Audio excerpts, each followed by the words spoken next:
ভারত সরকার থেকে সার্ভে করতে এসেছি। হ্যাঁ তো করো। আচ্ছা হ্যাঁ, তোমার বাড়িতে কজন আছে? বাড়িতে অনেক লোক আছে। বাবা মা আছে? না। কতদিন হয়েছে মারা গেছে? আরে বাড়িতে নেই, মার্কেটে গেছে।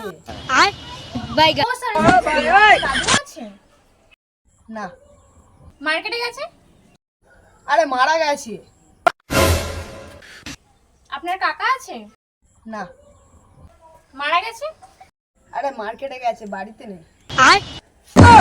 তোমার কোনো ছোট ভাই আছে? মার্কেটে গেছে? না। মারা গেছে? আরে টিউশনি পড়তে গেছে। আচ্ছা তুমি এটা বলো, তোমার বাড়িতে কজন আছে? অনেক লোক আছে বাড়িতে। তোমার বড় জ্যাঠা আছে? না। দোকানে গেছে? না। মারা গেছে? না। আরে আমার বাবাই সব থেকে বড়।